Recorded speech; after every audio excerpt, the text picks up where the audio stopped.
Good morning, students of international affairs. Well, we got an interesting one today, the Cuban Revolution, 1959. And before you, we see the image of Dr. Fidel Castro Ruz, R-U-Z. I say doctor because he actually had a Juris Doctorate. He has a law degree, and he had quite an interesting young life when he was at Jesuit. He was at Berlin Jesuit High School. He was voted most likely to succeed in his senior year, and he lettered in 4 sports. He even thought about becoming a professional baseball player and was quite a pitcher, supposedly, to the legends. Now, we're not really sure when he was born. Legend has he was born in 1926. Interesting in the way that number comes up. His revolution was called the July 26 movement, based on the fact in 1953 he tried to attack the Mikado army barracks and failed. He's going to be sentenced with his brother on some time on the Isle of Pines prison. Well, the number 26 is very big in the Afro-Cuban religion of Santeria and other African religions. And so maybe 26 was on purpose because he believed it had power, and he wanted to have the people believe that this revolution was sanctioned by the heavens. Interesting. Excuse me, man. Very mystical. Okay. Now, when he grew up, gentlemen, just like Adolf Hitler, just like Joseph Stalin, he had a very questionable youth. He didn't grow up poor. His father was, upper middle class, but his father had a bad habit of bringing women into the house that was not related, wasn't his mom. In fact, it was so bad that Angel Castro's mistresses used to have to cook, would actually expect the mother to cook meals. In fact, according to some of the biographies I read, Fidel's dad didn't even claim Raul or Fidel to be his own children until he was 18 years of age. But one thing is for sure, he was greatly taken back by the readings of Fidel Castro was greatly taken back by the readings of Adolf Hitler and Abraham Lincoln. What a dichotomy. Yeah, he really absolutely positively studied both of them. And as a matter of fact, later he even admitted that he borrowed Hitler's speeching techniques and used them in his own revolution. Quite frankly, if you look at his background, you wouldn't think this guy would have a chance of succeeding, but he had persistence, and that persistence was that he believed that the United States had done Cuba wrong ever since the Spanish-American War, and that the majority of the wealthiest people in Cuba didn't even live in Cuba. They were actually American connections. He believed all the businesses that really functioned in Cuba well were American sanctioned. He believed there was a horrible dichotomy between the upper class and the lower class, and he truly believed that this unequal distribution of wealth was causing all of Cuba's problems, and that America, quite frankly, was not being a fair partner. So that became his rallying cry to become like a Robin Hood for the poor. Now, here are some pictures we saw of his family, right? There's old man Angel, there's his brother Raul, and here's Fidel in grade school, and some of his children that live in Miami. And that is his senior photograph from back in Havana. Okay. Now, we talked about the idea that he really did study American history. His English was not that bad, and he thought that Abraham Lincoln was the way that all American presidents should be. All right? Now, men, we talked about the idea that the mafia had a great presence in Cuba. The gentleman on the left is Fulgencio Batista, an ex-army sergeant who kind of led his own coup. And he kind of buddied up with the gangsters of Florida, New Jersey, New York, and they had a deal worked out. You see, Cuba did not have an extradition treaty. So anytime the mafia got in trouble in Miami or in Chicago or other places like this, and they're feeling the heat, all they had to do was come down to Havana, and the FBI and the local police, the state authorities, couldn't touch them. And living in Havana wasn't that bad. And there was another caveat. The mafia was running the casinos. And men, long before Las Vegas, Havana was where it was at. As a matter of fact, some people said that Cuba, the Pearl of Antilles, had the greatest nightlife of anywhere in the entire Caribbean. In fact, they said it was probably even better than most places in the United States.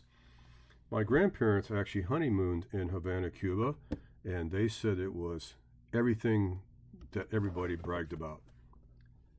All right. Now, you can see here, man, that the nightlife and the mafia went hand in hand. But the problem was this. The casinos are making lots of money, and Batista was getting kickbacks from the mafia, and Batista was also getting aid from President Eisenhower. He was double dipping. But at least the Eisenhower administration looked at it this way. Batista was not a communist. He was not prone to take aid from the Soviet Union. And so even though he had some faults, and he was a bit of a problem, and he wasn't a choir boy, at least he was a friend of the United States and not a friend of Russia. I believe that's Meyer Lansky. Boy, talk about gangsters. Gangsters were pretty thick in Havana. All right. Now, we talked about in class, men, how the 1953 coup failed and that Fidel and his brother were going to be in the Isle of Pines prison until 1968. And it's interesting that at his trial, he actually said the quotation that Adolf Hitler said after the failed beer hall putsch of Munich of 1923, "History will absolve me." Well, he's going to be sentenced to 15 years, but like Adolf Hitler, he only serves a fraction of the time. I can't remember if he did 9 months or 11 months. I got to look that up, guys. I've forgotten. I apologize. But when he was able to get out on parole, him and his brother, they went to Mexico. And when they went to Mexico, they planned for the second attempt. And that second attempt, remember, it's still called the July 26 movement with Che Guevara and others that we've learned about, was the idea, operating out of the Oriente Province mountains, he would have a Mao Zedong type revolution, appealing to the poor sugarcane cutters and the poor people that had been disenfranchised by Batista and the mafia. Now, men, he never says the word communism at all in 1959. Basically, he's a Cuban nationalist. The word socialism and communism does not come up yet. Even though we suspect it, he hasn't said it as of yet. And there he is in a rally in January of 1959, and that's in the, I think that's in the Plaza of Victory. Okay. Now, the Isle of Pines prison, right? Yeah, we talked about that. Okay. Now, remember we talked about the white birds, right? We talked about the white doves. In the soccer stadium in that January of 1959, when Fidel came to power, he gave a very long speech, about 3 hours, and several dozens and dozens of white birds were released, and one of these doves landed on Fidel's left shoulder.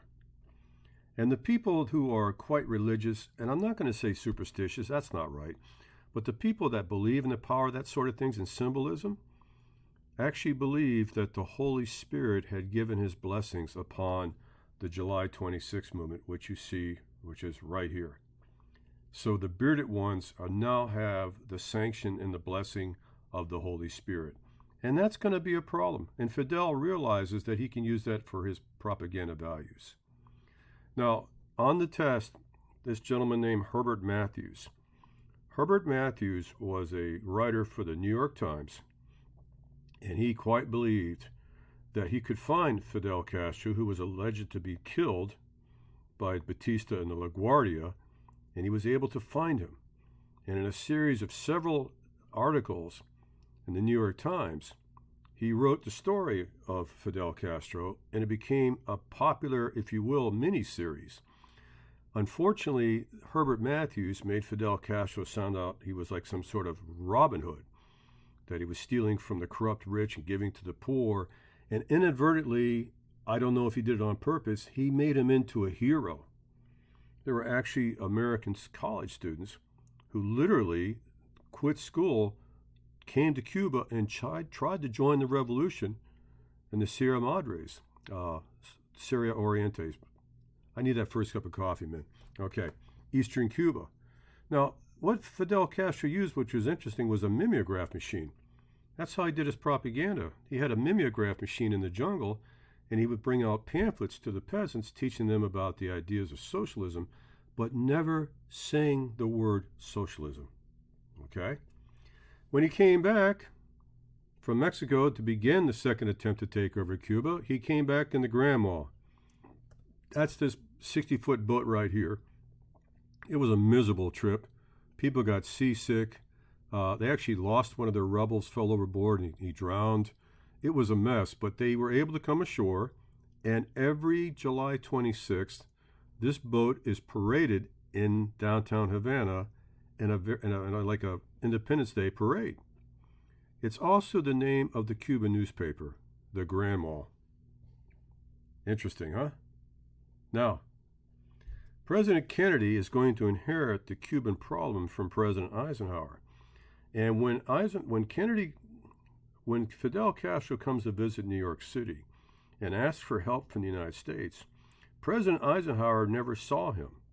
They never met. Vice President Richard Nixon said, "I'll take this one," and they had a long conversation. And when Eisenhower asked, "Do I need to see this guy?" Nixon said, "Don't bother. He won't be in power in a year. He's not a socialist. He claims he's not a communist, but he is. So don't even worry about it." Well, the problem was this. As soon as Fidel realized the United States was not going to give him aid like they gave Batista, he began to nationalize all those American companies. Communication companies, a phone company, oil companies, sugarcane companies, right, you name it. And that's going to upset a lot of powerful Americans. So Eisenhower and John Foster Dulles and Allen Dulles are going to knock them off, like they did in Guatemala, like they did in Iran, and why not? But the thing is this, President Kennedy wins the election. No one expected him to beat Nixon. Good gosh, he's a Catholic. And so the CIA plan falls into Kennedy's on top of his desk. He's a brand new president, and quite frankly, he didn't research it far enough, and he trusted the CIA blindly. They were successful in Guatemala. They were successful in Iran. They had some doings in the Egyptian Revolution and all that, right? So they said he trusted them. If this guy's a communist and I'm a brand new president and we can just eradicate this problem and I don't get the blame for it, okay. But remember this, guys. If Fidel Castro goes with the Russians and Nikita Khrushchev and we take Havana, they'll take Berlin. And if they take Berlin, that's World War III. So we got to make sure that we have plausible deniability, and there's no way that we can get blamed for this operation. All right? Now, the original Bay of Pigs was where the Brigade 2506 was going to go in. Brigade 2506 was named after Carlos Santana, one of the first of the refugee armies to get killed in a training accident in the CIA training farm in Guatemala. They wanted to come in south of Havana, and President Kennedy said, "No, that's too obvious. I want it to be here." Well, that was a horrible choice because this is the Everglades of Cuba, and quite frankly, you don't want to send a military operation into a dead end. All right? There's Guantanamo Bay, which is U.S. property and has been ever since 1898.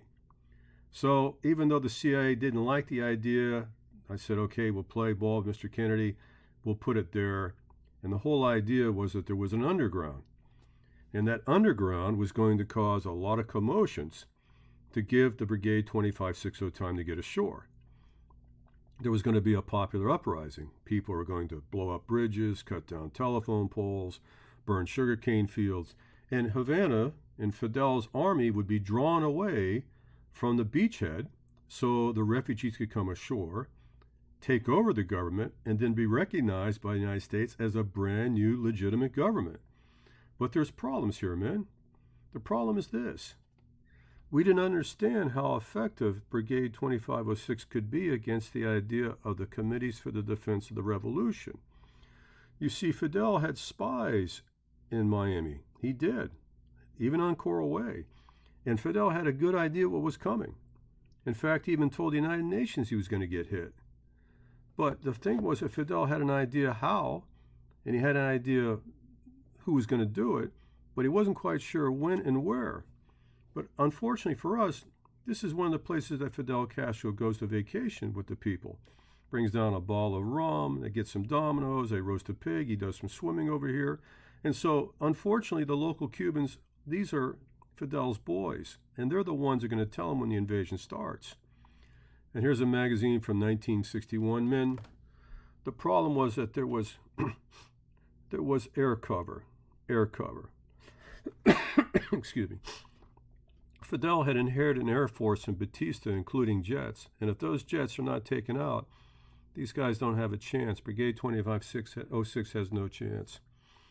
And even though we sent in fake CIA Cuban bombers to wipe out the Air Force the day before, pretending to be Cuban Air Force defectors landing in Key West and Homestead, men, they didn't get all the they didn't get all of Fidel's jet fighters and his World War II attack planes. And so the beachhead is going to be compromised by airstrikes. And when the Bay of Pigs, when the brigade loses their 2 supply ships, right, it was over. All right, these poor guys lasted for 3 days, and I'm surprised they lasted that long because it was just a really horrible setup. And you can see what the photograph of the Bay of Pigs looks like today. Not exactly Normandy, huh? Not exactly a soft sand landing. You know, and there's the clandestine Air Force we talked about. The CIA has their own invisible Air Force called Air America. And even though they tried to get the job done, they didn't wipe out the airfields. This is why Kennedy wanted to cancel the invasion. He turned it down 3 times before. And then, quite frankly, the CIA called this bluff, and he went for it. And that was a terrible mistake because, as we talked about in lecture, men, there was no chance the brigade could survive once they discovered that the Soviet Union had given Castro tanks. Nobody said anything about Russian tanks. Oh, man. I remember I was a young man. It was a poor President Kennedy's been in office for 3 months, and now he's had one of the worst disasters he ever could imagine. And in the end, he's able to ransom the brigade out. Now, anybody who was cooperating with the CIA or part of the underground were stuck in prison for 25 years. The rest came back to Homestead in 1962 and met President Kennedy in the Orange Bowl. And it was $53 million in ransom and food and tractors and medical supplies and farming, right? But Kennedy looked like an amateur. Fidel now knew where the underground was. He wiped out all the opposition. The victory unified the Communist Party because they were kind of shaky.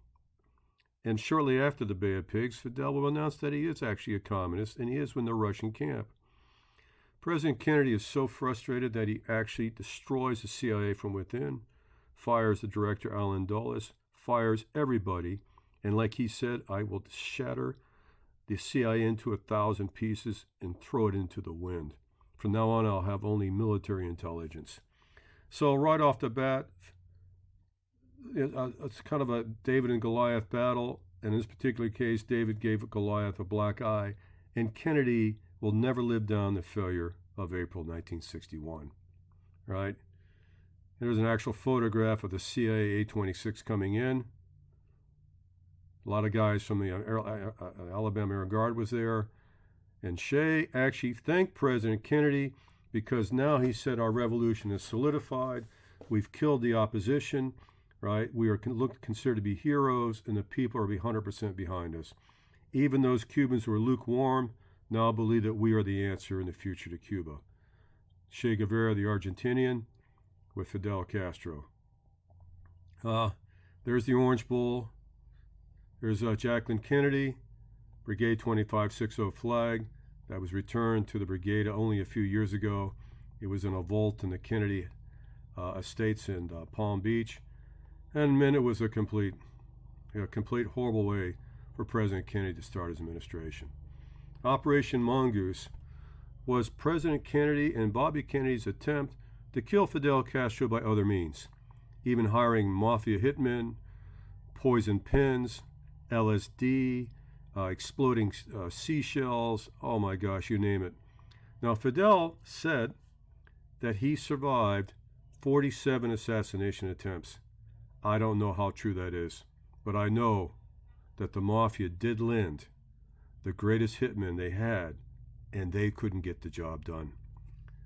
So Fidel lives to fight another day. And then we saw that little video on Operation Mongoose, which completely, how Fidel was able to beat this, I'm still trying to figure that out. All right? And this is Edward Lansdale. Edward Lansdale was one of the super spooks of the CIA and the military. And men, he will be in every adventure from Vietnam to Laos, Cambodia, Russia, Berlin, oh my gosh, Cuba, Guatemala. If you ever want to know an American James Bond, Edward Lansdale. In fact, he was even in the movie about JFK, because Edward Lansdale had a theory, and of course I'm speaking from hearsay, that he had a theory that President Kennedy was not killed by Lee Harvey Oswald, that Lee Harvey Oswald was a fall guy, that President Kennedy was killed by the radical right, including ex-members of the CIA. Now, man, that's complete speculation. That's never been proved. But if you're a conspiracy guy, man, you got to look up Edward Lansdale, all right?